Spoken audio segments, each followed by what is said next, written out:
اعوذ باللہ من الشیطان الرجیم بسم اللہ الرحمن الرحیم ان اول بیت وضع للناس للذی ببکۃ مبارکا وہدی للعالمین صدق اللہ العلی العظیم وصدق رسولہ النبی الکریم ونحن علی ذلک من الشاہدین والشاکرین والحمد للہ رب العالمین۔ قرآن کریم کی سورہ آل عمران کی آیت نمبر 96 میں نے آپ حضرات کے سامنے تلاوت کی، چوتھے پارے کے پہلے صفحے کے اندر موجود ہے۔ اللہ پاک فرماتے ہیں ان اول بیت وضع للناس، بلا شبہ سب سے پہلا گھر جو ہے عبادت کے اعتبار سے سب سے پہلا گھر جو لوگوں کے لیے مقرر کیا گیا، للذی ببکہ، یہ وہ گھر ہے جو مکۃ المکرمہ کے اندر ہے، جس کو ہم خانہ کعبہ کے نام سے جانتے ہیں۔ مبارکن، نہایت ہی بابرکت گھر ہے، وہدی للعالمین، اور پورے عالمین کے لیے ایک رہنما ہے۔ علماء نے لکھا ہے کچھ چیزیں دنیا میں ایسی ہیں، کچھ چیزیں ایسی ہیں کہ جن کو بار بار دیکھنے سے ایک انسان کے جی نہیں اکتاتا، اور ان چیزوں کا ہم بھی مشاہدہ کرتے ہیں، ان سے طبیعت نہیں اکتاتی، بلکہ روز ایک نیا مزہ، نئی لذت حاصل ہوتی ہے۔ ان میں ہے ایک قرآن کریم۔ قرآن کریم ہم روزانہ ہر نماز میں سورہ فاتحہ پڑھتے ہیں، اور مجھے نہیں لگ رہا کسی بھی مومن کا، ایمان والے کا دل اکتاتا ہو، وہ کہتا ہے میں نے تو فجر میں بھی سورہ فاتحہ پڑھی ہے، اب ظہر میں پھر پڑھنی پڑ رہی ہے۔ نہیں، قرآن میں ایک ایسی لذت ہے، اس کو دیکھتے جاؤ، اس کو پڑھتے جاؤ، روزانہ نیا لگے گا، جی نہیں بھرتا۔ اللہ تبارک و تعالیٰ نے آسمان بنایا ہے، روز ہم نکلتے ہیں، مطلع جب صاف ہوتا ہے، روزانہ ایسے بادل ہوتے ہیں، یہی نیلا آسمان، اس پہ یہ ستارے، یہی چاند، یہی سورج۔ انسان کبھی نہیں کہتا ہے آج نیلا آسمان ہے، کل سرخ ہونا چاہیے۔ جس طرح ہم اپنے گھروں کے، اپنے کمروں کا پینٹ تبدیل کرتے ہیں، ڈیزائن چینج کرتے ہیں، انسان نہیں کہتا یہ پہاڑ ہے، یہ دوسرے ہونے چاہیے، یہ آسمان ہے، اس کا کلر دوسرا ہونا چاہیے۔ روزانہ یہی دیکھتا ہے، لیکن طبیعت اکتاتی نہیں ہے۔ انہی چیزوں میں کعبۃ اللہ ہے۔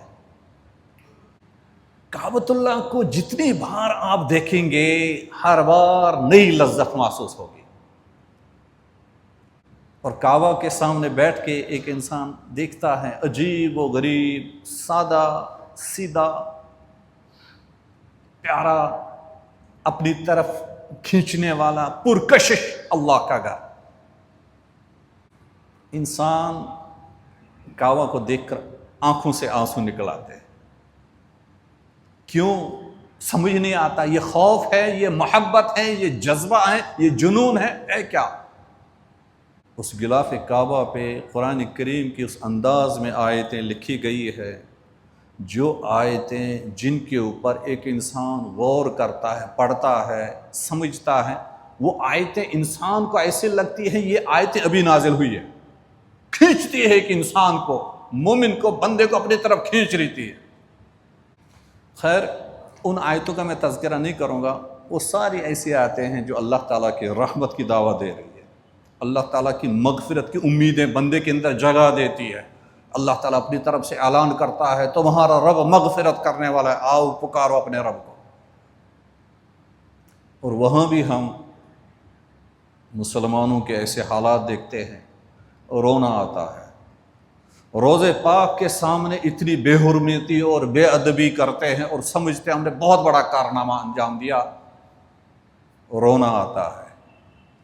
جس پیغمبر حضرت محمد رسول اللہ صلی اللہ علیہ وسلم کے سامنے صحابہ بیٹھتے تھے اور کئی سال گزرنے کے بعد کسی صحابی سے پوچھتے تھے مجھے آقا صلی اللہ علیہ وسلم کا چہرے کا پورا نقشہ بتا سکتے ہو؟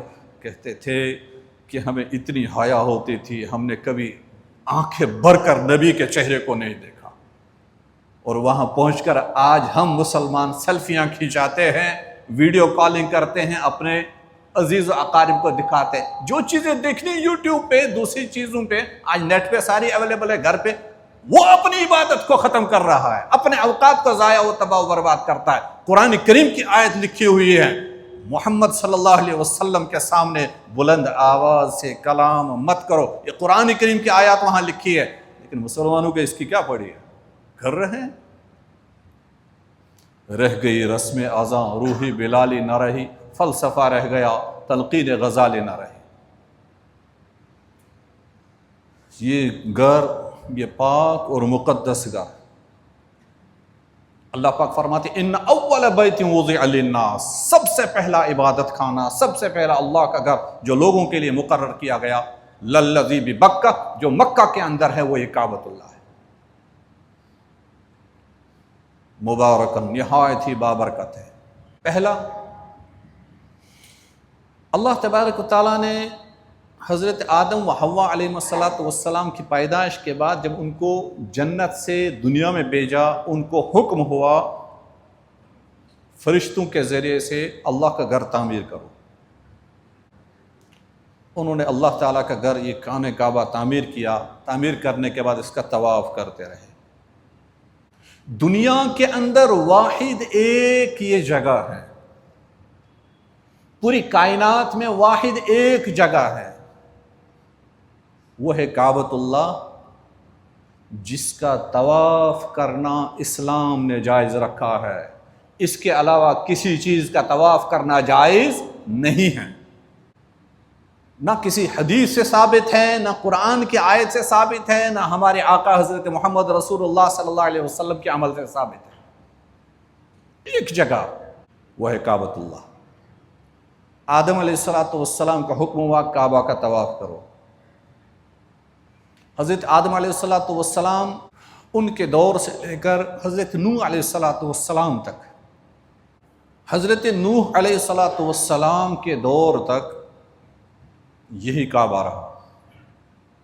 حضرت نوح علیہ السلام کے دور میں جب طوفان آیا، سیلاب آیا، تو کعبہ منہدم ہو گیا۔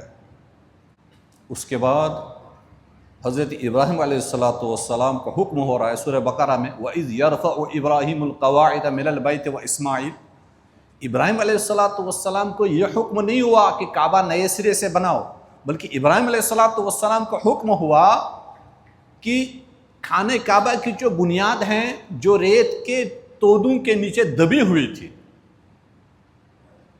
فرشتوں نے بتلایا یہاں کعبہ ہے، ریت کے وہ تودے، وہ ڈھیلے ادھر ادھر ہٹائے گئے، نیچے بنیادیں نکلی۔ حضرت اسماعیل علیہ السلام کی معاونت سے ابراہیم علیہ السلام نے اسی پرانے کعبے کی اس تعمیر کو بلند کیا، دیواروں کو بلند کیا۔ ابراہیم علیہ السلام کی تعمیر کے بعد پھر ایک مرتبہ حادثے کا شکار ہو گیا، تو قبیلے جرہم کے لوگوں نے کعبۃ اللہ کو پھر تعمیر کیا۔ اس کے بعد پھر کسی حادثے کا شکار ہوا، اس کے بعد قوم عمالقہ نے کعبے کو پھر تعمیر کیا۔ قوم عمالقہ کے بعد حضرت محمد رسول اللہ صلی اللہ علیہ وسلم کے دور تک وہی کعبہ رہا۔ نبی کریم صلی اللہ علیہ وسلم کی عمر مبارک 35 سال کی تھی۔ کعبہ شریف کی جو عمارت، یہ دیواریں جو تھی تھوڑی بوسیدہ ہو گئی تھی۔ بوسیدہ ہونے کے بعد قریش نے مشورہ کیا ہم اس کو نئے سرے سے بنائیں گے۔ قریش اس وقت بت پرستی کر رہے تھے، لیکن اللہ کے خوف سے ڈر رہے تھے ہم کعبہ کو ہاتھ لگائیں گے پتہ نہیں کون سی آفت آئے گی، کہ کعبہ کو تو نئے سرے سے تعمیر کریں گے۔ ہر قبیلے کو یہ کہا گیا حلال کمائی لاؤ، پاکیزہ کمائی لاؤ، کعبہ کو تعمیر کرنا ہے۔ رقم جمع کی گئی، اختصاراً عرض کروں گا، وقت قلیل ہے۔ نبی کریم صلی اللہ علیہ وسلم کی اعلان نبوت سے 5 سال پہلے کعبہ کو پھر سے تعمیر کیا گیا۔ اس وقت قریش کے لوگوں نے حلال کمائی،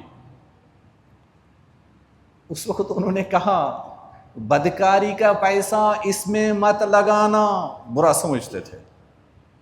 سود کی رقم اس میں مت لگانا، برا سمجھتے تھے۔ جوئے کا پیسہ اس میں مت لگانا، برا سمجھتے تھے بت پرست لوگ۔ آج ایمان والے ہونے کے باوجود بھی ہماری غذائیں مشکوک ہیں، ہمارے گھروں کا فرش مشکوک ہے، ہمارے گھروں کی در و دیواریں مشکوک ہیں۔ ہم جو پیسہ دیتے ہیں کسی جگہ، خوف ہے یہ قبول ہوگا کہ نہیں۔ حج کرتے ہیں، پیسہ حلال ہے کہ حرام ہے، مشکوک ہے۔